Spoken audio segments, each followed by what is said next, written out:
Bantam Doubleday Dell Audio Publishing presents The Fifth Discipline, The Art and Practice of the Learning Organization, with Peter Senge.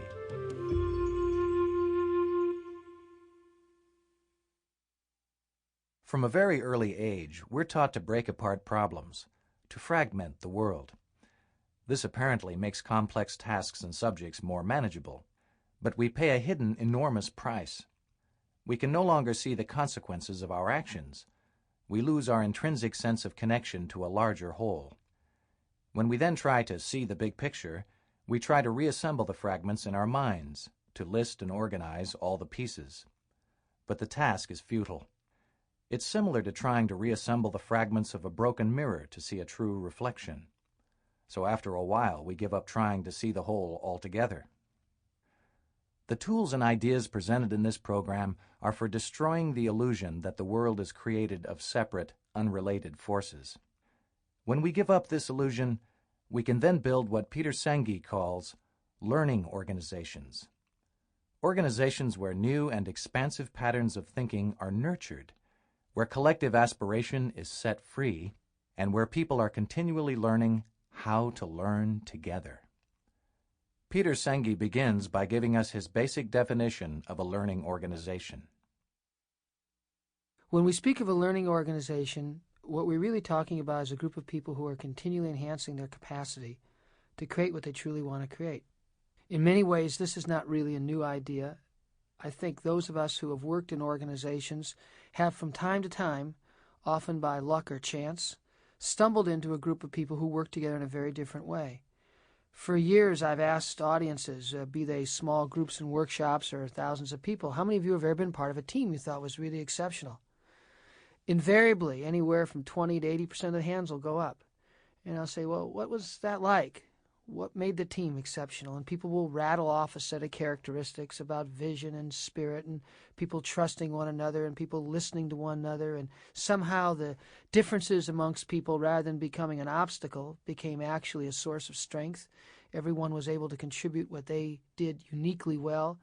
And yet the whole was somehow greater than the sum of the parts. And you'll hear stories and stories. And it's very clear that there's a lot of experience in this area.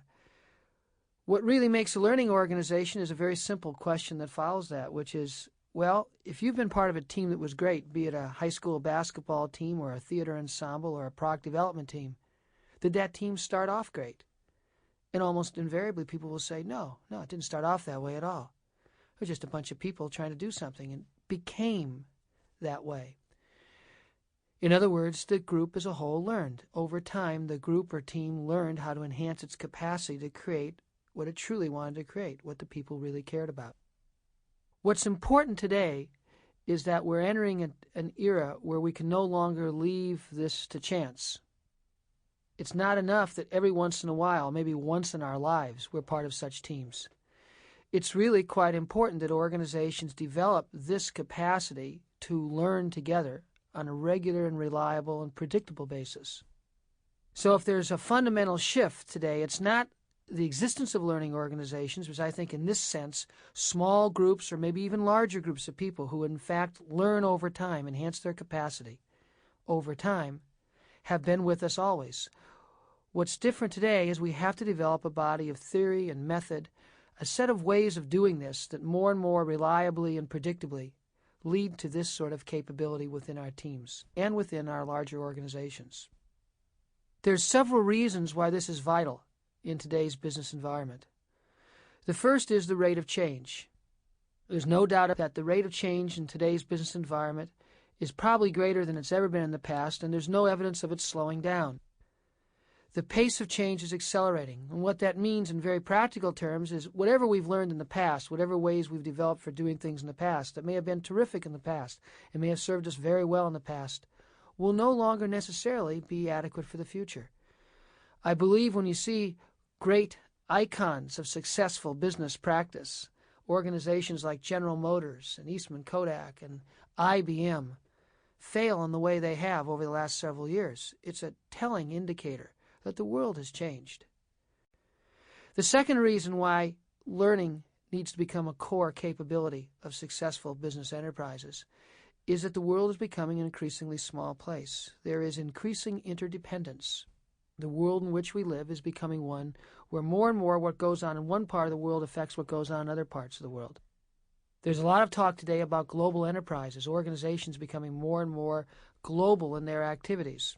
Well, whether or not your business is spanning the world or it's spanning the country, at some level it's still the same basic issue. Particularly in America and in the West in general, we're very used to turning people loose, to letting people sort of do their thing, whether it's in an entrepreneurial mode of someone starting a new business or in a bureaucratic mode where everybody's got their job to do. In some sense, the overarching climate is one of independence, each person doing their thing on their own. Somehow it's all supposed to come together. Well, in a relatively stable and business environment, it wasn't that difficult for management to design the systems where it could all come together. In a very dynamic environment, that's no longer possible. The people in the organizations themselves are going to have to learn how to make it come together as things are continually changing. So there is an interaction of sorts between growing interdependence and an increasing rate of change. The third and last fundamental driving force leading towards worldwide interest in learning organizations is becoming increasingly apparent that our traditional, authoritarian, hierarchical business organizations fail to tap the capacities of people. It wasn't too long ago I was giving a talk to a group in the South, and a man came up to me and he said, it's very interesting. As I listen to what you're saying, I really hear you saying something very simple. You're saying that for years and years, we've approached the people in our organizations as if they checked their brains at the door. And basically we wanted them to do their work, not to think. And he said, it suddenly struck me that it was really only a generation ago in my company we called the employees hands.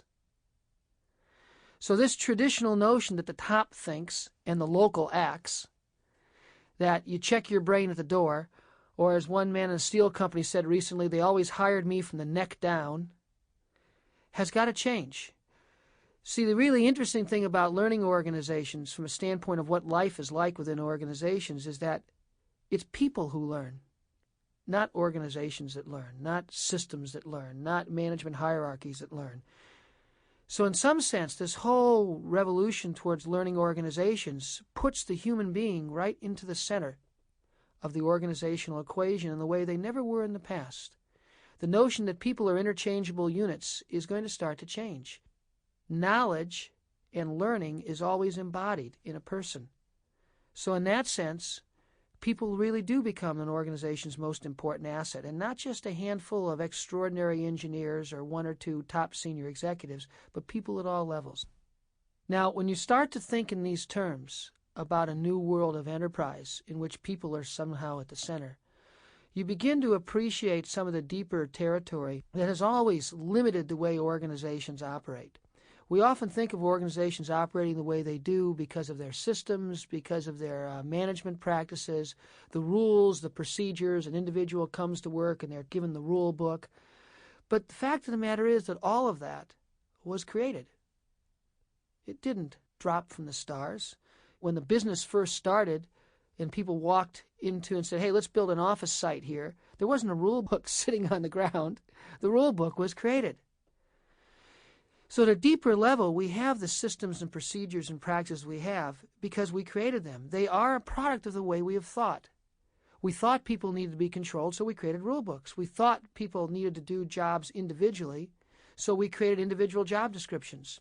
None of what we're talking about in this series of tapes will change until we start to develop fundamentally new ways of thinking and fundamentally new ways of interacting with one another.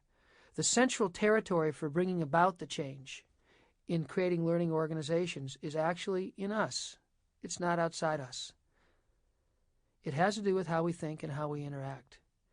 The basic disciplines of a learning organization all, in one way or another, have to do with how we think and how we interact. This is the deeper territory which creates the way organizations work on the surface. Now, these aren't just merely a set of skills to be learned. There are skills, there are tools and methods, but there's something a little bit deeper. Ultimately, none of this will happen unless we discover that it's something that really matters to us. The types of changes that lie ahead in creating learning organizations. Sample complete.